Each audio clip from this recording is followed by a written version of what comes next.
Hello everyone.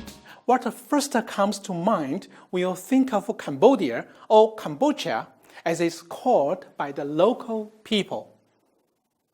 For me, it's the land of Buddhism. As the most dominant religion, Buddhism is practiced by approximately 90% of the whole population. It's also the land of gods, mainly because Angkor Wat is dedicated to Vishnu, one of the most important gods in the Hindu pantheon. And it's also more the land of wetlands.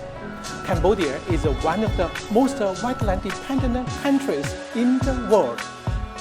As the Cambodian proverb goes, where there's water, there is a fish. Well, in order to better understand this ancient and mysterious country in a short period of time, I'll simply divide my presentation into 5 parts: the land of Cambodia, the culture of Cambodia, the attractions of Cambodia, the food of Cambodia, and the sports of Cambodia. Okay, let's go!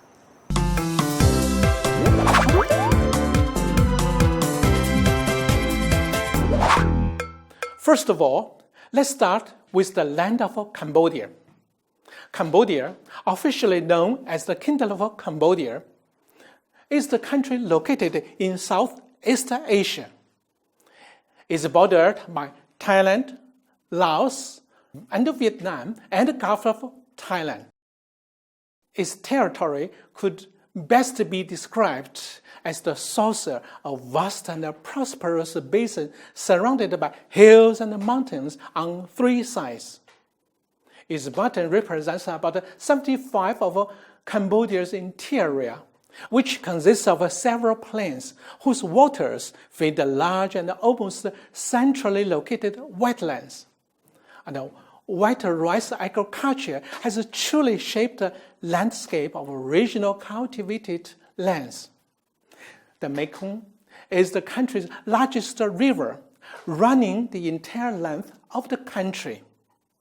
And Tonle Sap is the largest freshwater lake, not only in Cambodia, but also in Southeast Asia as well. Since Cambodia lies completely with the tropics, there are only 2 distinct seasons per year: the rainy season, which runs from May to October, and the dry season, which lasts from November to April of the following year. Roughly the same size of Hubei province in China, Cambodia is divided into 4 regions: the northwestern, the eastern, the Mekong lowlands, and mountains and coasts. It's subdivided into 25 provinces, including the capital. Its major cities are Phnom Penh, Siem Reap, and Sihanoukville. With a population of over 16 million, Cambodia is a constitutional monarchy with Norodom Sihamoni as their beloved king. His father, the late King Father Norodom Sihanouk, was a longtime friend of the Chinese people when he was alive.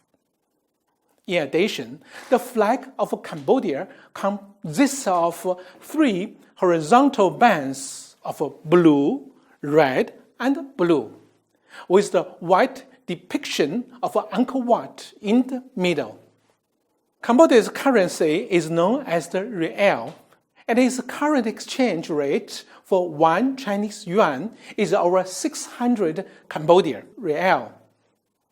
Second, let's take a look at the culture of Cambodia.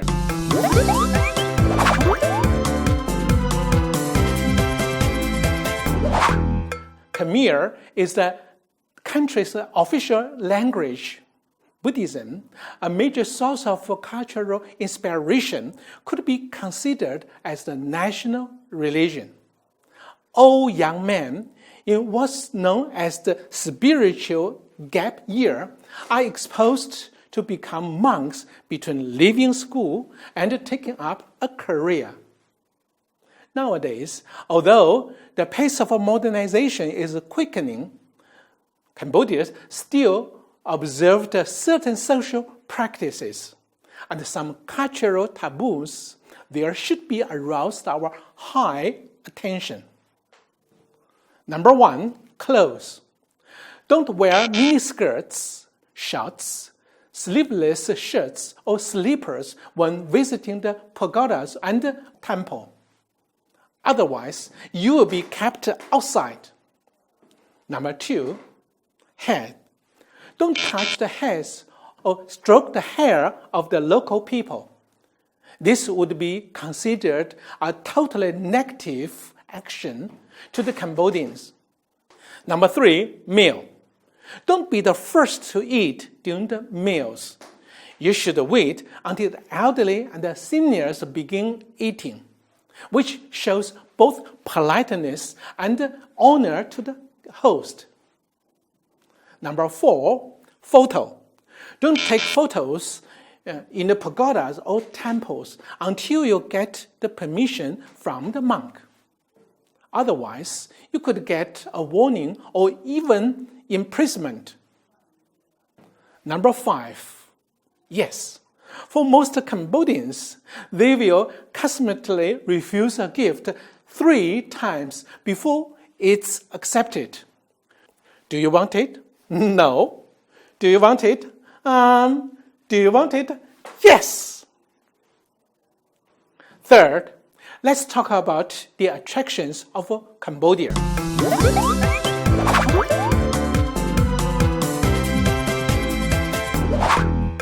The most popular attractions in the eyes of many tourists come down to the 2 cities. One is Phnom Penh, the capital and the largest city in the country. The other is Siem Reap, which is the gateway to the majestic temples of Angkor Wat. Phnom Penh, once known as the Pearl of Asia, is located at the confluence of the Mekong River and the Tonle Sap River. The city is famous for its impressive National Museum, which is a must-visit landmark of Cambodia. Other places of interest are the Royal Palace and the Silver Pagoda, which are set adjacent to each other and contains the world's finest collection of Angkorian sculpture. Also, the interest is the Central Market, which is the paradise for the shopping enthusiasts. Siem Reap is a UNESCO World Heritage Site in the northwest of Cambodia, was once the largest pre-industrial city in the world. The city contains the ruins of Angkor Wat, the world's largest religious buildings, with its 5 lotus-like towers rising 65 meters into the sky. It's definitely an awe-inspiring sight. Not far from there are other famous historical sites, such as Angkor Thom, Binh, Thom Phrong, Beit Kale, and more. Fourthly, let's move on to the food of Cambodia.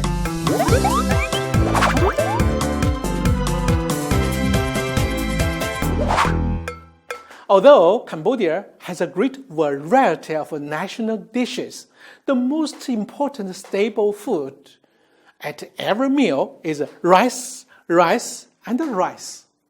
This could be one of the reasons why Cambodians would likely greet each other by saying, "Nan bai, how we know?" which means, "Have you eaten rice yet?"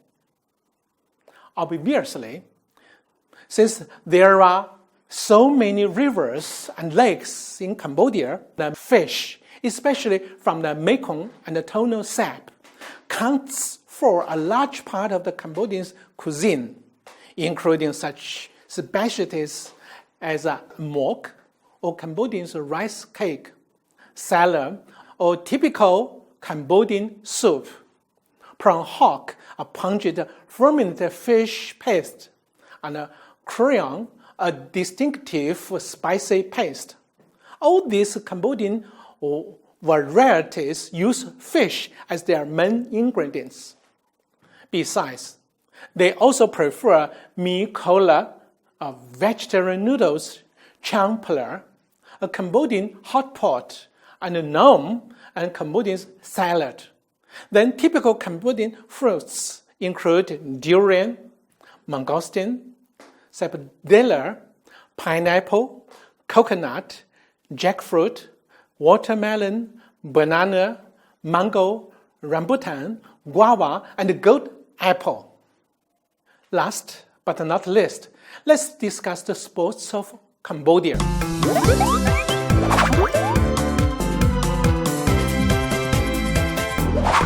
To make a long story short, the most traditional sport is Cambodian wrestling, which consists of 3 rounds. A wrestler wins the match by winning 2 of 3 rounds. Other traditional sports include Khmer, kickboxing, and cockfighting.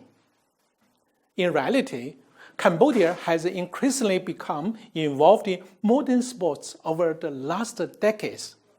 Today, the most popular sports in Cambodia are football, basketball, and takraw, which are becoming more and more popular among Cambodian young men, even teenagers.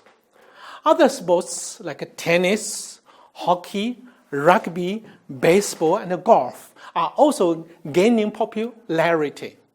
Although Cambodian athletes began to participate in the Asian Games in 1954, they didn't win the gold medal until 60 years later. Some CV won the country's first gold medal in Taekwondo at the 2014 Asian Games in Yinjin. And the 18-year-old Jessica won a gold medal in Jiu-Jitsu competition at the 2018 Asian Games in Jakarta. Okie dokie, I've just given you a brief introduction to Cambodia.